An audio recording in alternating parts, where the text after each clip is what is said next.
in front of reporters, Representative Yoho called me, and I quote, a fucking bitch. It's the Social Security Trust Fund. That's a woman for you. I asked her to get my shirts whiter.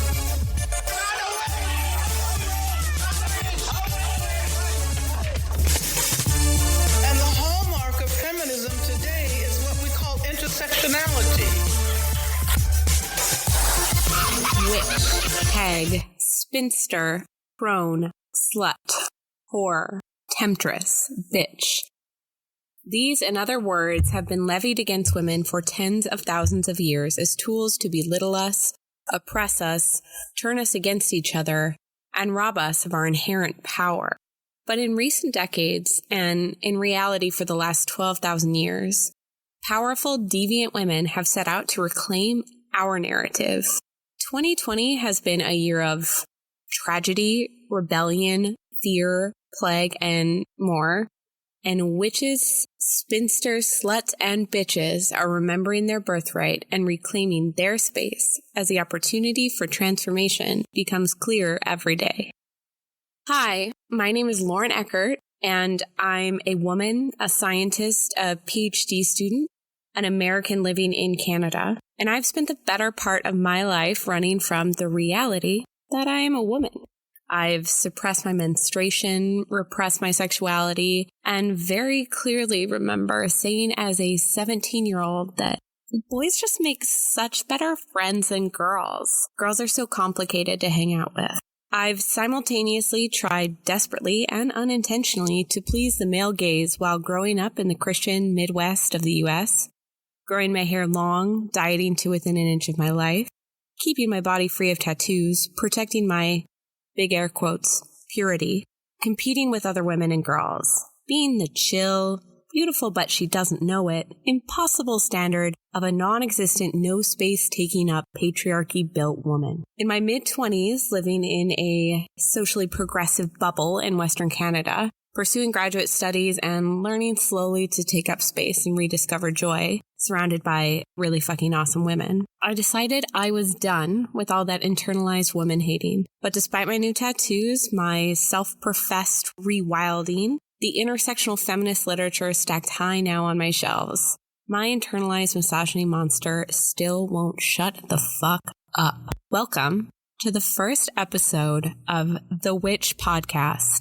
This podcast will be my public, personal, and certainly messy journey to transform the internalized misogyny, the always present voice of the patriarchy, into ash. Each week, I will invite a guest, a family member, friend, author, expert, a conjurer, coven sister, icon advocate, to co-host this podcast with me. On this journey, we will dissect too often misinterpreted or obscured historical events that help explain and contextualize the rise of the patriarchy and its embeddedness in society and in individuals. We will explore witch trials, mythology, literature, the Neolithic, goddesses, religion, human evolutionary biology, philosophy, language, epistemology, and yes, sometimes witchcraft. We will also discuss the women and femmes who, oft obscured as well, have reclaimed and who are reclaiming their power and paving the way for modern women to fire and flesh, and who we can honor by reclaiming our own power. A few things to get out of the way before I invite our first guest today and dig into why I have chosen the witch as a modern symbol of power reclamation. This week, I'll begin by inviting my mom to the conversation without telling her precisely what that conversation holds. First, I am not an expert in history, feminist theory, or literally any of the shit I will be discussing in this podcast outside of my personal experience as a woman with 20 years of internalized misogyny. I am currently a PhD student, but do not directly study the topics I will tackle in these episodes. Why start a podcast then? Why not, say, talk about something I'm actually academically qualified for and avoid all this damn imposter syndrome? Because one amazing tool I have found for overcoming my internalized hate and misogyny has been researching, reading, and studying the historical, religious, economic, sociopolitical, psychological, ecological, spiritual realities of womanhood throughout the ages. Looking deeply at the stories I, with my largely natural scientific education, have not learned, has been a powerful way to navigate and root out my own misogyny. As I continue down the certainly infant paths of understanding where sexism still thrives and its historical roots, I wanted to invite you along on my learning journey and invite in co-hosts with expertise where I falter. Second, I am a white woman of Scandinavian and Northwestern European heritage. I am an American living in Canada and am recording today on the territories of the Tla'amin First Nation. While I have been tricked, belittled, harmed, and oppressed by the forces of misogyny and patriarchy, the color of my skin has granted me immense racial privilege and continues to. As a white woman, I have been complicit in the oppression of Black peoples, Indigenous peoples, and other people of color. I have benefited directly and indirectly from forces of violent colonization, imperialism, and racism. I am not and will not act in this podcast as an authority on feminism, and I acknowledge that as a movement, feminism has at times broadly left behind or actively repressed Black, Indigenous, and other women of color. We cannot peer through the layers of history and sift through the lies women have been sold in Western cultures without acknowledging the interconnected, brutal terror throes of racism, bigotry, and colonization. It is thus my responsibility to follow, support, and get out of the way of Black, Indigenous, and other women of color in their leading work to dismantle and repair systems of colonial and racist oppression. It is also my responsibility to acknowledge that I just can never speak to the experience of people of color and of other people, trans women, lesbian women, and many more. There is simply no feminism without intersectionality. My desire in creating this podcast is not simply to break the glass ceiling, making life easier for white privileged women near the top of Western or post-colonial society's hierarchical structure, but instead to recognize the pervasive systemic forces that have been inherent in Western and colonial, post-colonial societies that have forced all women low. Okay, with that, let's get into it. So today I'd like to invite my mom, the greatest mom in the world, a pillar of resilience and growth, an early childhood educator, community builder, kind, brilliant, warm, supportive human, a champion of waffle making and snorting while infectiously laughing, Juliet Gert. Thank you, Lauren. Hi, Mom. I'm so proud of you. I actually just feel like bursting right now. I really do. My God. We just started. We could be done. It was a really, really, really good idea to soften my entry into the podcasting world by inviting my mom, who will always be my biggest, most vocally supportive fan. So thanks for joining me today, Mom. Thanks for having me, Lauren. So, Mom, welcome to the Witch Podcast, a weekly journey through all of the ways women have been robbed of power in a shared and ever messy effort to reclaim it. Now, Mom, the plan was for you to come on to this episode totally blind to what this podcast was about in general and what this episode would be about, right? Correct. Do you want to tell our listening audience what happened to prevent that being the case? Well, no, but I'll do it anyway. So, as a 55-year-old white woman lacking education in technology, Lauren and I, 1 week ago, entered into her first podcast, which took many hours just for me to get set up. We went through the entire podcast. She asked me to save a file, which I did, and then said, okay, now you need to save it to an MP3 file. At that moment, as my stomach was sinking, I realized there was a red button at the top that said record that never had been even looked at by me, let alone touched. So this is session 2 for us. This is session 2. We're far more experienced now. And while you won't be entering into the podcast content blind, it's still a relatively new journey for both of us to go on together. Yes, it is. Mm-hmm. And you're definitely recording now, right? Correct. Well, probably. Makes me terrified. I guess we'll find out in about an hour. Yeah.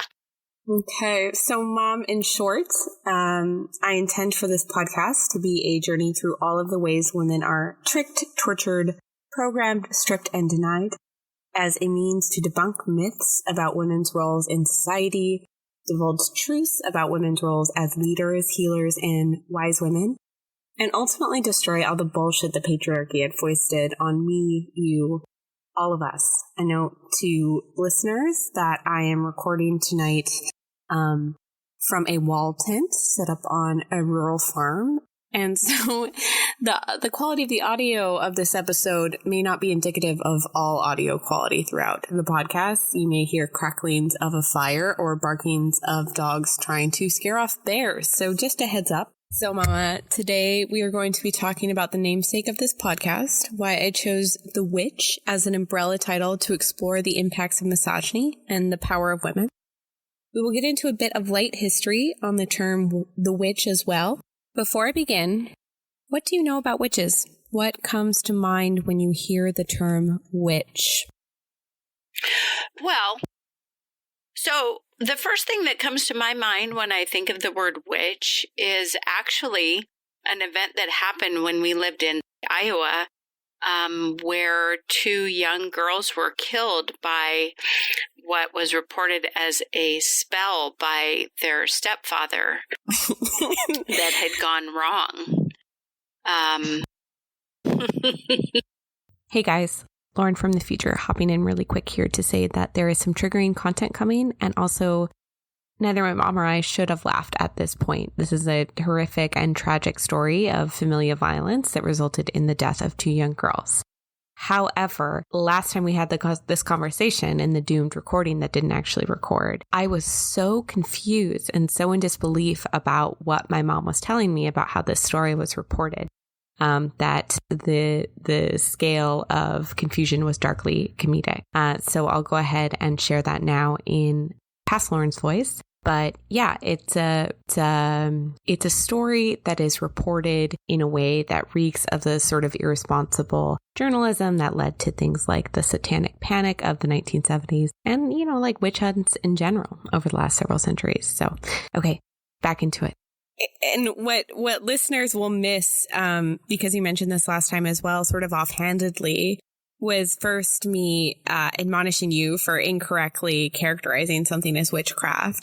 Then me looking up this event that happened in Iowa decades ago, only to find that almost every single reporter who covered the murder of 2 children by their stepfather or father, it's a horrific story. But each reporter in the early stages of story development, and even after, when the man was convicted of murder, characterized the children's death as witchcraft gone awry, quote, end quote. Yeah, and that was, and it was all over the TV news.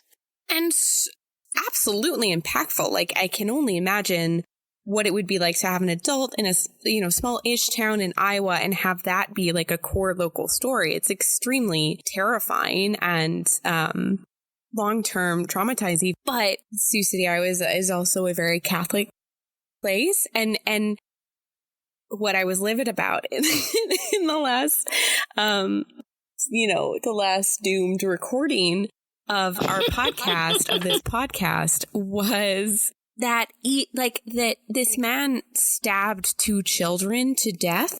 And that was relatively, even when that was known, the murder of these kids was still construed as witchcraft gone awry, which is just absolutely wild to me in the context of talking about the word the witch, and eventually down the line in this podcast and others talking about the fact that the witch, it was a term that was sort of co-opted historically to have negative connotations that would lead to the persecution of many hundreds of thousands of people, in particular women. So it blew my mind, and that's a wild thing to think of when you think of a witch. Yeah, and it blew my mind as well, and just, let me stick right with that implicit bias of witchcraft and witches as a negative connotation.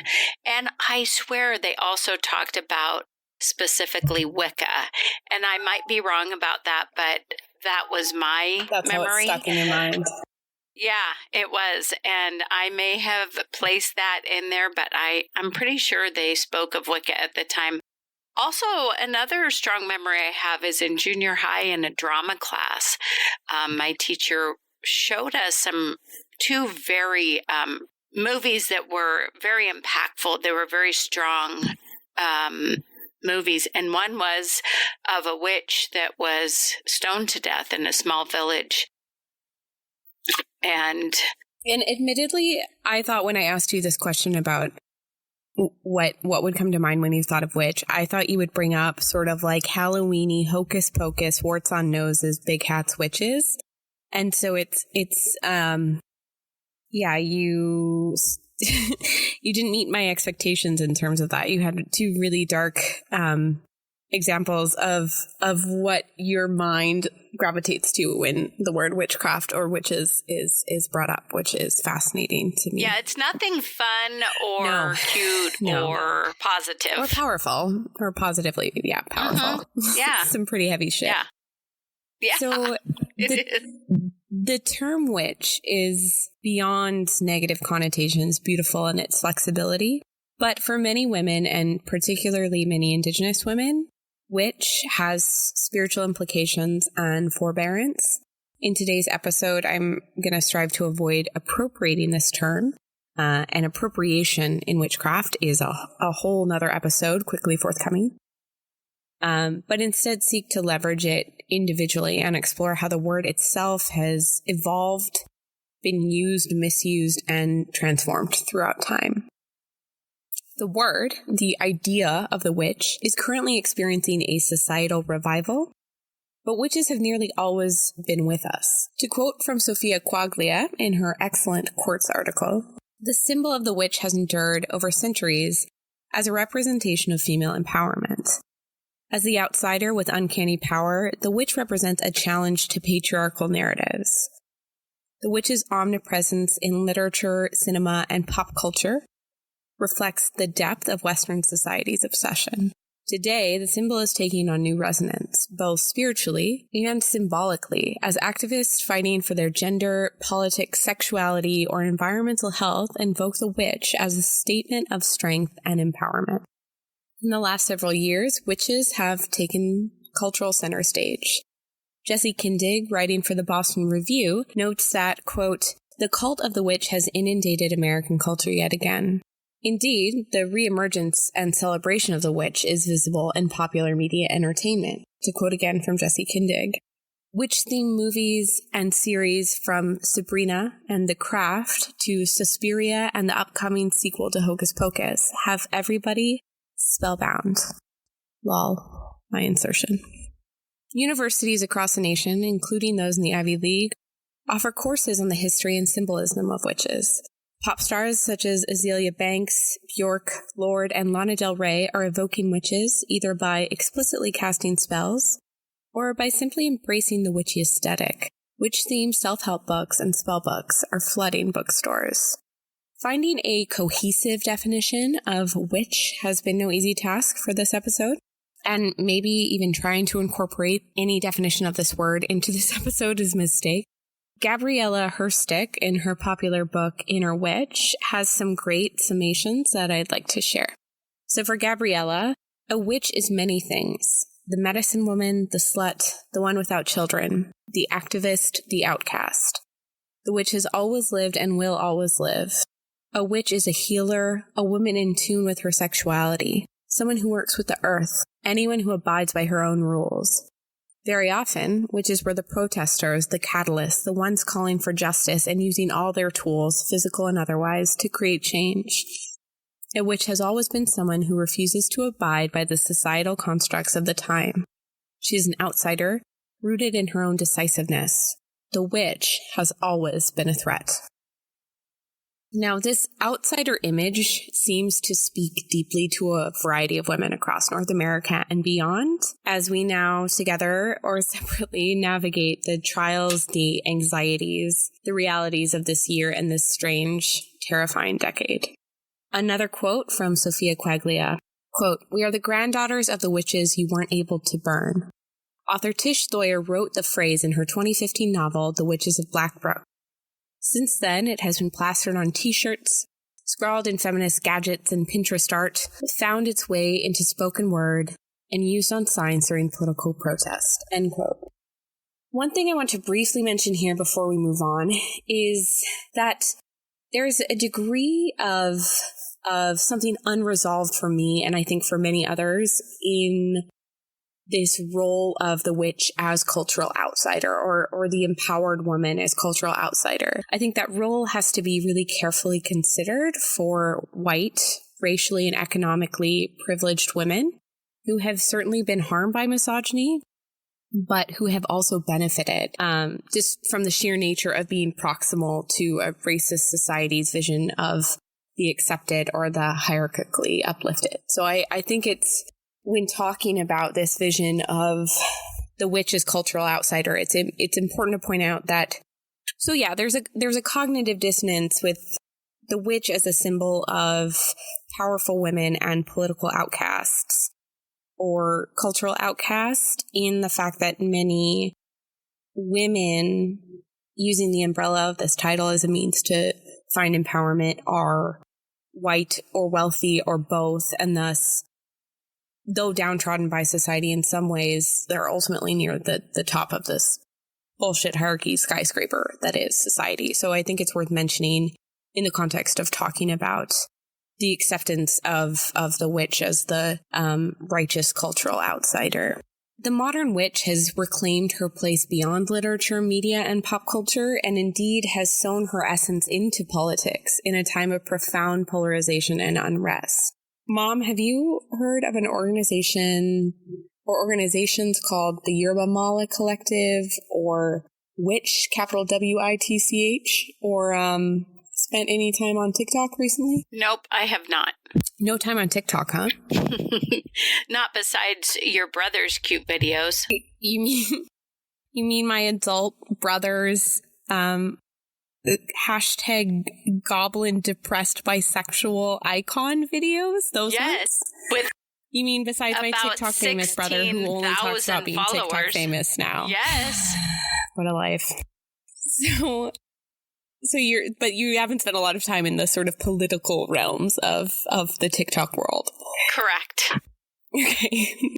So for those overly tapped into political writings, reporting, and TikTok, i.e. for those like me with precarious or poor mental health, you may know that witches have featured prominently in political uprisings of the last 4 years. The Yerba Mala Collective is an anonymous group of web-based witches whose name derives from the quote, Yerba Mala nunca muere, a bad weed never dies. In a rather stirring Vice article, which is wonderfully named, Is It Okay to Hex a Nazi?, Callie Buseman documents the rising of the Yerba Mala Collective and their relationship to their witchy identity. Quote, though most of the group's members do practice witchcraft, some of them very seriously, the term witch is especially useful to them as an inclusive identity category, they told me. Witches are historically devalued, dehumanized, and generally, destroyed. Witches are a non-consumer category. Fascism depends on denying access and human rights to people in order to eliminate them. But witches do not exist. We cannot be eliminated.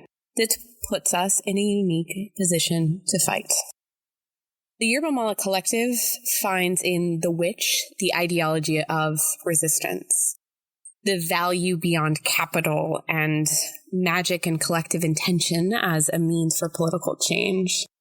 Witch, capital WITCH, which originally stood for Women's International Terrorist Conspiracy from Hell, I have to say, I still love that. Just because it was really precious last time we attempted to record this, when I shared that information with my wonderful mom, she said, "Oh, wow, I didn't realize that was what witch stood for," thinking that the word itself stood for that, which I kind of like. I find that what a wonderful way to frame the term witch, which has been around for thousands of years, that it has always stood for Women's International Terrorist Conspiracy from Hell. Lovely. And who's to say it hasn't? Who's to say it hasn't? Who's to say it hasn't? I should note that this organization, which also has been expanded to incorporate acronyms like Women Inspired to Tell Their Collective History and other modern versions. And which is an organization cite themselves as an intersectional coven organized to mobilize. Established in New York City in 1968 as an organization of radical socialist feminists, which continues to engage in political activism supporting intersectional feminism. So representatives from Witch Boston and other authors in the popular culture sphere of witchcraft as a branch of the spiritual and occult point to interconnectedness with nature as a unifying theme across many divergent cultures, practices, and ideas of witchcraft. Others point out that witchcraft's focus on magic, the earth as a source of magical energy, is inherently anti-capitalist. In political realms, the organization of witches transcends far beyond spiritual or occult practice. Quote, "The requirements to join witch are simple." And I love this bit. That's my editorialization, but I just love this part. Yeah, I do as well. You must stand for anti-racism, anti-fascism, anti-patriarchy, indigenous rights, gender self-determination, women's liberation, trans liberation, anti-rape culture, reproductive rights, sex worker support, LGBTQIA rights, environmental protection, religious freedom, immigrant rights, anti-war, anti-capitalism, disability justice, privacy rights, and workers' rights. So, Lauren, this is really about being kind to everyone. And yeah, it's almost like that's the requirements are you have to be compassionate and give a shit about everyone regardless of their differences. But, this is where people really need to perhaps take a moment and become aware of their implicit biases, which some of us are more aware of than others. I have several implicit biases that I work. Well, yeah, I would expect you would. You have, yes, I did. Deeply racist, probably a bit sexist parents. Yes, absolutely. You have been raised in a racist, sexist, otherwise judgmental society. So, but even naming them as implicit biases is a step in the right direction in my book. I don't know. No, I agree. Yeah, so I really like that long-winded list of very specific requirements, which essentially boils down into care about other people. The last requirement is that you must have ample free time to devote to hexing, ritual ceremonies, calling your representatives, and attending marches. That's from Gabby Bess in the article, How the Socialist Feminists of Witch Use Magic to Fight Capitalism. And I love that so much because what it really is a call to action. Because we can all sit around and talk about the anger we have towards what is happening in our world, but the only thing that's going to change it is our action. Well, and one thing I really like about this quote is the intermixing of hexing and ritual ceremonies, and which are your congressperson. Exactly. Well, there's this cool combination of this, like unique spirituality and then fucking action to back up your beliefs. Right.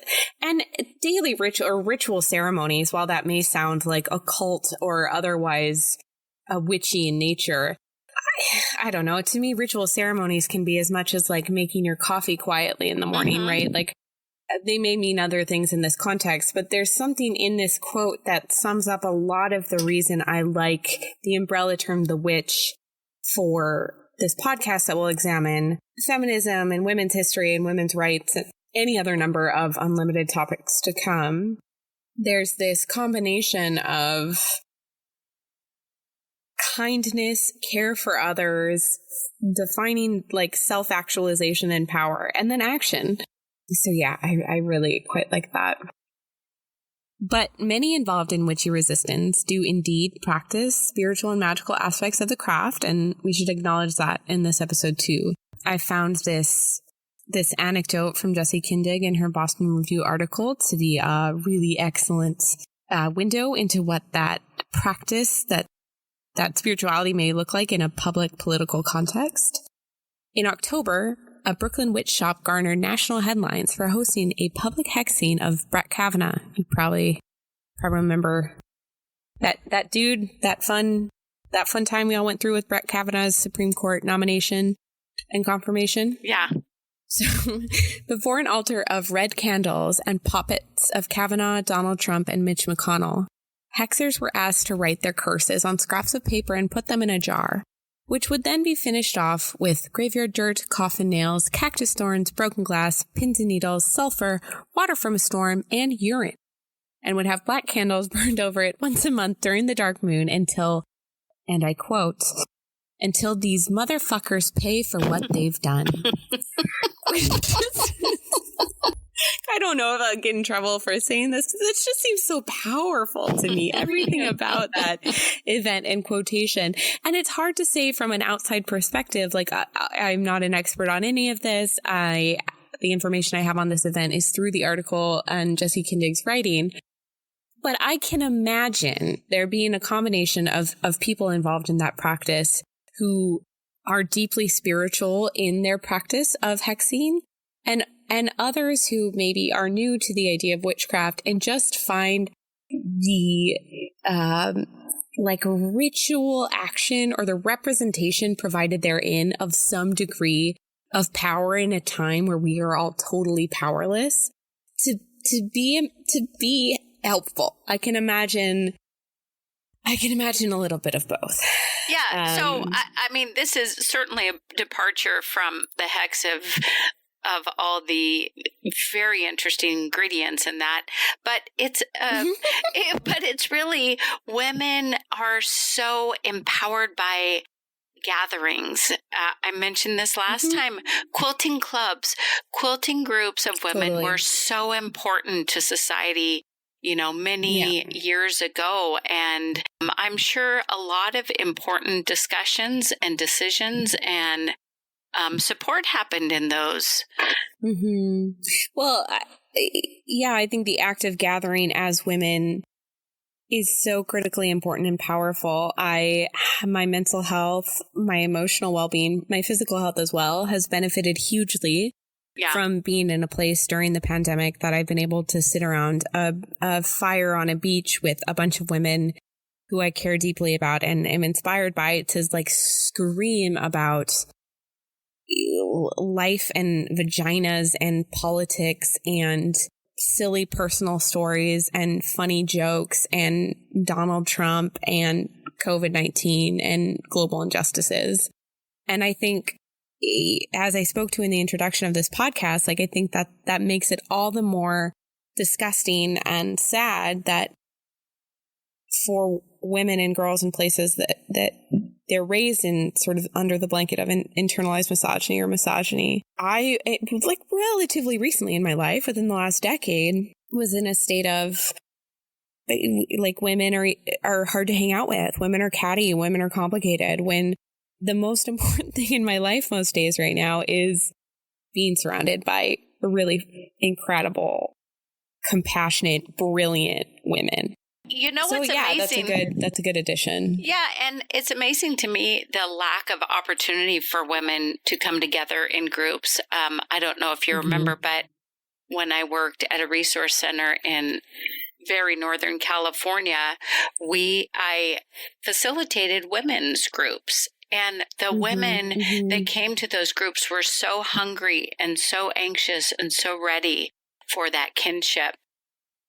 And it was very powerful time, and every single group wanted to extend the timeline.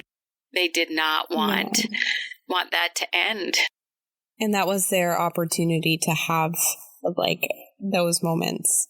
Yeah. There weren't other constructed spaces in their lives for that. Yeah. Right. For just sharing and being together. Mm-hmm. I should mention before we move on that I found this great article with another wild title, which is Tumblr Witchcraft Feminism or Cultural Appropriation, which is excellent, and I'll draw on themes from it more in coming episodes. But I think this is an important counterpoint to what we were just saying about the power of not women gathering, but instead about the hexing political figures that represent evil. And this is a direct quote from the article, which I'll share along with all the others I've referred to in today's show notes. There are people who want to bind or hurt or do work to make the injustices stop. And there are others who want to shine the light so the person's acts are exposed, said Michelle Bowman, a co-organizer of the Women's Spiritual Leadership Alliance's monthly forum on witchcraft. A Wiccan since the late 90s, she also helps organize Earth Temple, an open Wiccan circle in the Denver area. A quote from Michelle Bowman. In Wicca, there's the idea that actions have reactions. If you cast a binding spell on someone, then you yourself become bound in some way. I'm personally concerned about the cycle of consequences. So the article goes on to talk about sort of negative reactions or dissenting reactions on whether it is okay to hex a Nazi, or whether it is appropriate to sort of use witchcraft and gatherings in the way that I described it in the previous anecdote about hexing Kavanaugh, Trump, and McConnell. And we're getting pretty into the weeds about witchcraft itself, when I want to be clear that the umbrella of the term the witch is so that we can go on this journey into everything related to women under the umbrella of the oppressed and the powerful. But I think this is a really important part of this little narrative of understanding the witch's resurgence in modern culture and what that means across the board for people. So, moving beyond talking about the witch now in modern culture and politics, let's talk about the emergence of the term the witch, or the emergence of witches. So to what histories, folklore, events, and individuals do we owe the original emergence of the term witch? Where does our modern framework for the empowerment of women and outcasts emerge? The answer is not an easy one, and this topic likely deserves one, if not many, episodes. But the answer is probably at least long, long ago.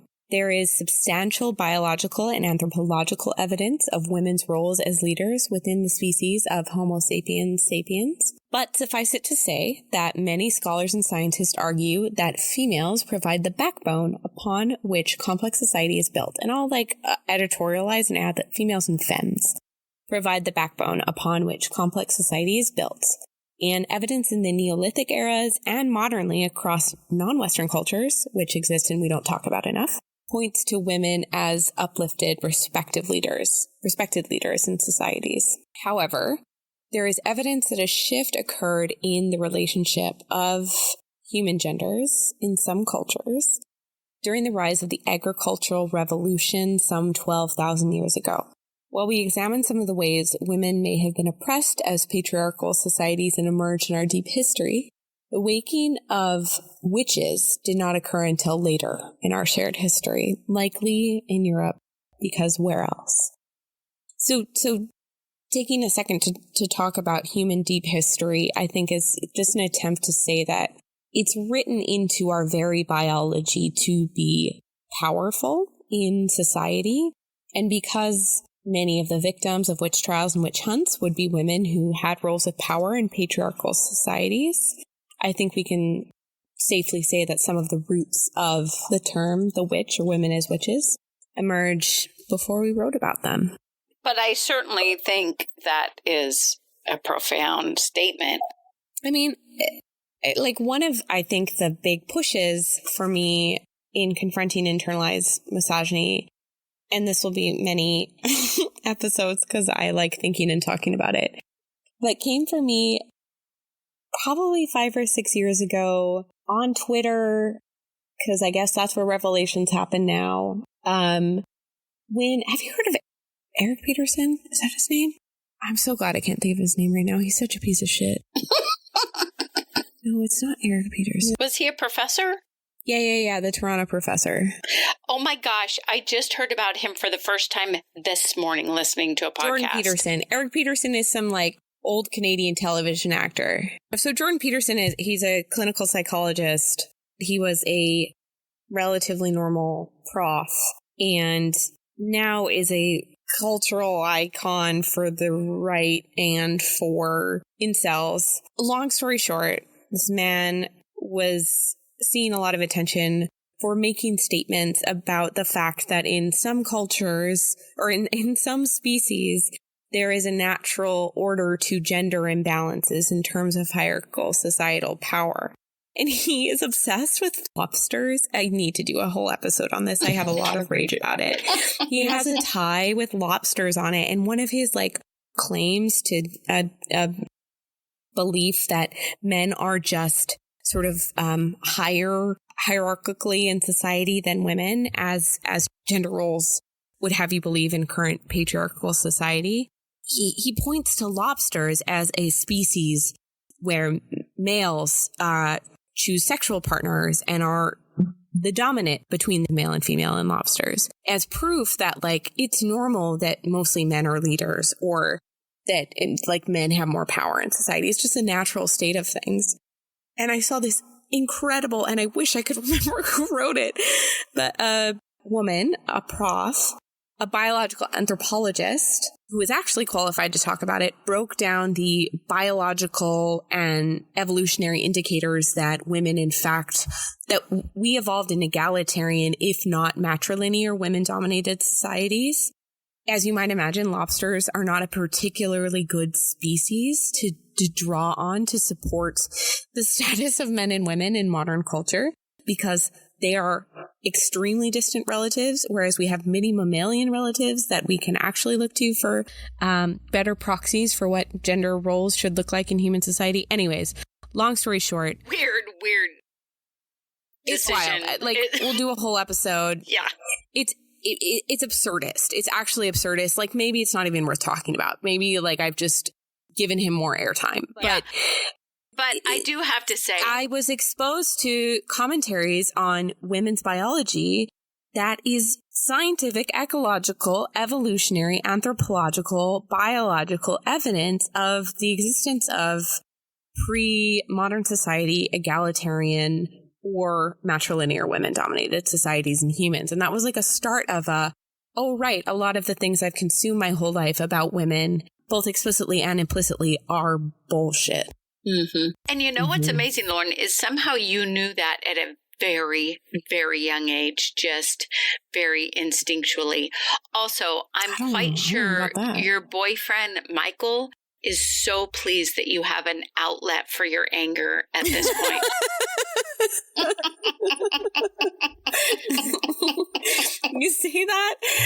You say that as if he will not still be an outlet for all of my rage at all men on earth. That is simply not Michael. The case. I'm so sorry. My boyfriend of nearly 5 years, who my mom calls Cute Michael. So back remotely on topic.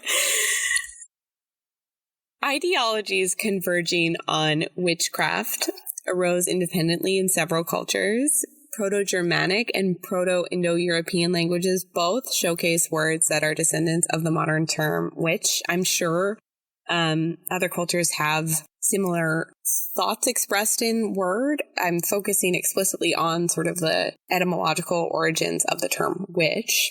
And that term, that word we now use, derives from Old English words, Wicca and Wiccae, which interestingly were masculine and feminine forms of the term. And later, in the evolution of this word in Middle English, and I'm sure Reed, if you're listening, I don't want to hear about how I'm using these Old English, how I'm pronouncing these Old English words inappropriately. But you will. It's irrelevant. I'm so sorry. All of your Old English classes have been irrelevant. I'm going to get some hate for that one. But that's directed specifically at Reed, my little brother. That's specifically for my little brother and no one else listening. I'm so sure, as if I haven't spent years of my life on courses in school that will ultimately prove to be irrelevant. Cool vibes. So in Middle English, the term became witche, W-I-C-C-H-E. Again, sorry, read. But interestingly, this word was gender neutral, so there was no distinguishment between female and male or masculine and feminine practitioners of magic. However, over time, using this gender neutral term to refer to male or masculine practitioners of magic became less and less common, and the references to masculine magic practitioners became the early equivalents of words that we use now, like wizard, warlock, and sorcerer. And there's also considerable evidence that early versions of the word witch did not necessarily carry negative connotations. However, by the 16th century in Europe, obviously Old English, we see the spelling change from its Middle English version to the version we modernly use, witch. And by this time, the word almost entirely, exclusively referred to women in predominantly a negative context. Indeed, the term witch and beliefs about witches, predominantly understood to be women at this time, would lead to the violent deaths of hundreds of thousands of women and some men during the witch hunts and trials of the early modern period in Europe. And we will actually be doing a 3-part series because it's a hell of a lot to talk about, unpack, and understand on these European witch trials in episodes to come. And I am fully kidding about Reed's Old English being useless because I rely on him heavily in those episodes to tell me about things I never learned about in sort of formal educational contexts. And so I'll note here that Silvia Federici, a Marxist feminist scholar and professor, suggests that the term witch and the witch hunts built upon religious and secular misogyny was a historical means to control women and, importantly, control their reproductive lives. And the word painted haggard women, widows, deviant women, and it's like sexually aware, sexually liberated, or independent women as markers of the same threat. Women living outside of the confines of sanctioned, male-dominated family life. Lauren, do you remember on a road trip where Hannah came with, and I read you the Catholic book on dating? The appropriateness. Fuck, I'm totally having a memory of sitting in a bucket seat of a van. And it was a book with a man and a woman on the cover. And you were reading it out loud? It was Were you reading it to us as a joke? You were serious about it. You were how to find a nice man. It was something like that. It was actually some pretty interesting historical information, but what was wrong with me? Wait, what? Like, why were you reading that? I don't know. I had to have been 13. I don't totally. Oh my God, that's very deep in my like sleeping memory. Yeah. That's unsettling. Oh my gosh, the moment you said it's unsettling to me. So for anyone who's listening to this podcast and wondering where some of my weird shit comes from, it's from road trips and Christian ideology books on finding the right dude. Okay, that only happened once. Sorry, I said books. Oh no, what a revelation. We've both come a long way. To quote again from the Boston Review, misogyny, with witch hunting as its signature, Federici concludes, was an essential ingredient for the rise of capitalism and the modern state. Women's bodies, enslaved bodies, the industrial workforce, land and its resources, all these became, in Federici's words, the sites of exploitation on which a world is built. But they were also sites of resistance. It is no wonder, then, that the witch appeared again when American misogyny was confronted head-on by the modern women's liberation movement. Again, we will have several hours committed to the topic of witch hunts, witch trials, and we'll also touch on Federici's conclusions about like precursors of capitalism, including the violent persecution of women. We'll also include some rebuttals to Federici's large body of literature and conclusions, but that is sort of outside of the scope of our conversation today.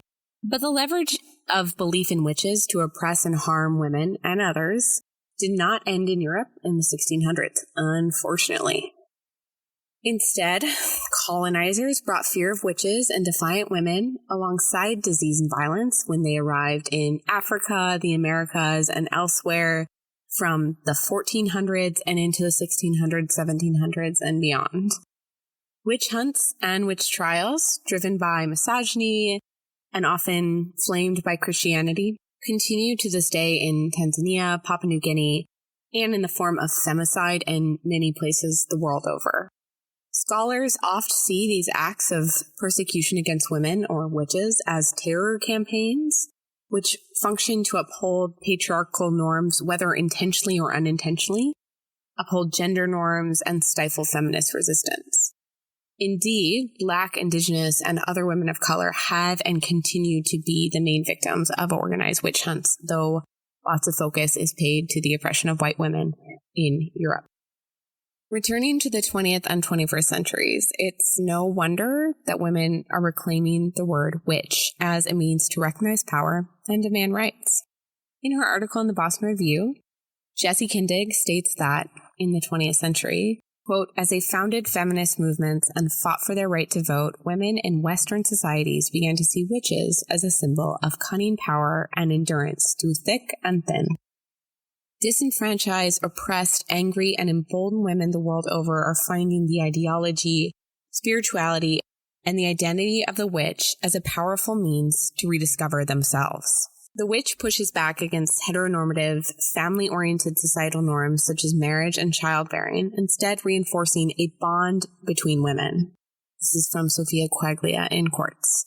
As feminism becomes recognized as a meaningful branding strategy by corporations, others see the witch as a means to engage and label a form of feminism that escapes many of the mistakes, commodifications, and corporatism of modern feminism. Much like the growing movement of reclamation of words like bitch, slut, and whore by women everywhere. You didn't audibly gasp at any of those words, and I'm kind of disappointed, Mom. Well, you've said them several times in this podcast. It's very unlike you. It's true. I know. We have slowly desensitized you, Reed and I. It's true. Witch is being reclaimed. Some hope that this reclamation will diminish the power of the word used in its negative context to belittle women in positions of political power. For instance, liberal politicians like Hillary Clinton and Alexandria Ocasio-Cortez are frequently condemned with words like witch. In our journey today to understand and embrace the witch and what she means in this modern and fucking tremendously challenging time, I want to leave us with this fantastic quote. Again, relying on Jessie in her article for the Boston Review. I don't believe a hex will suffice where a mass social movement needs to be built. But I do know that the desire to believe in magic is to want to slip the skin of the world, to bend your intention towards its transformation. In this sense, witchcraft as it lives today is about practicing a kind of faith in your body and its abilities, a determination to be an agent in the world rather than a passive subject.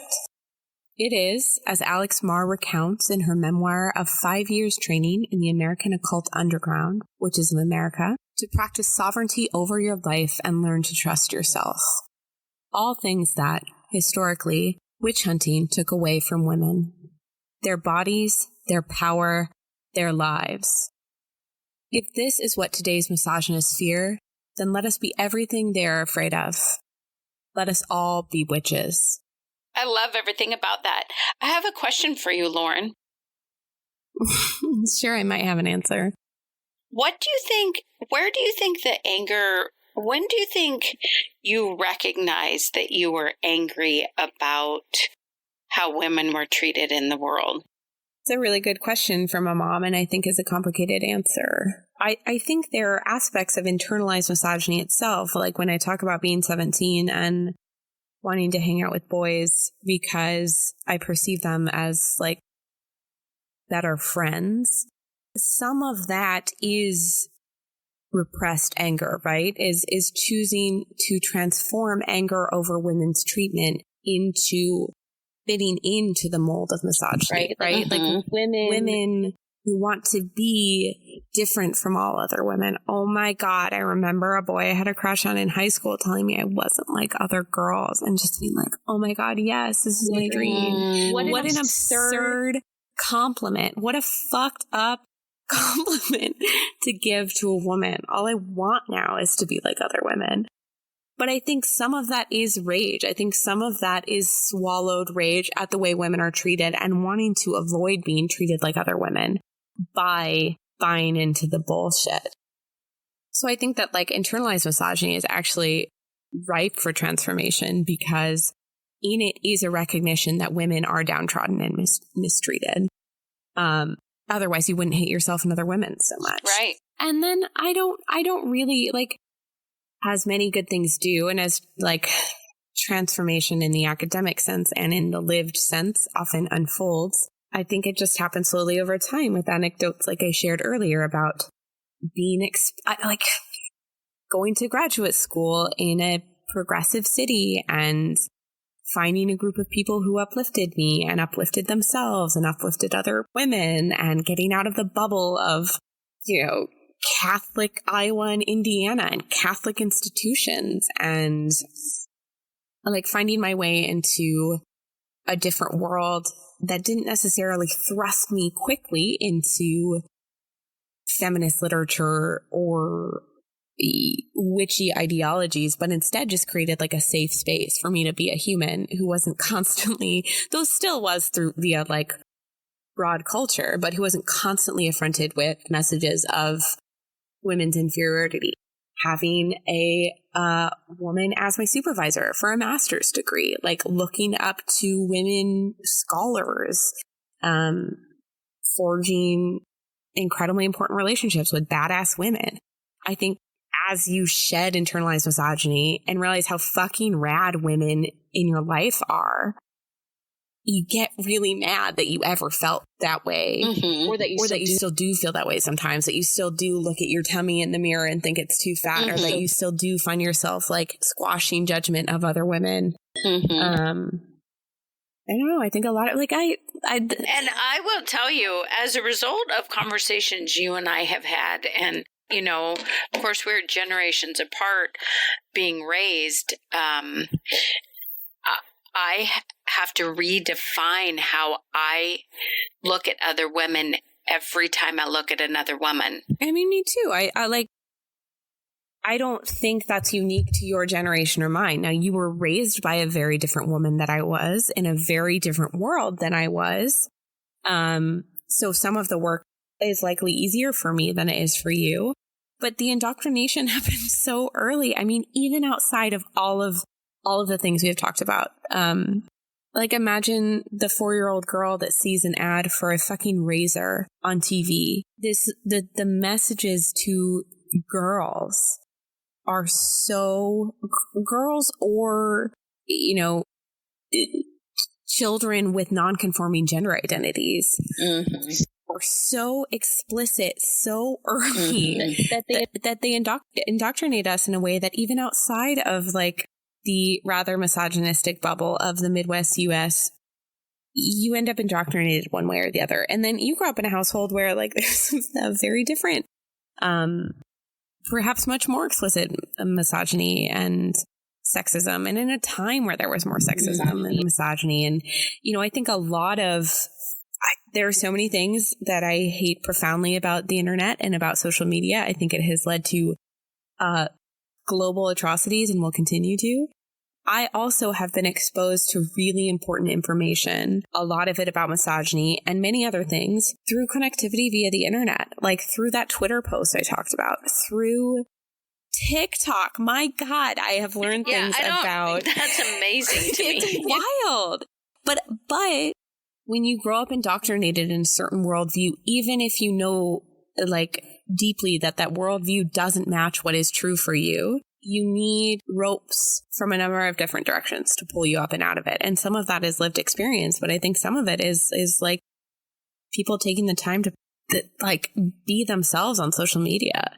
It's just a wild thing to say, but that's a really long-winded answer to say. I think my anger comes from a lifetime of like accepting misogyny and then one day realizing I don't have to play that game, and that in fact it's a house of cards built on a foundation of like total bullshit from thousands of years ago that we still gobble up today and feed to our children. And yeah, it's my best attempt at an answer, I think. No, I think it's an excellent answer.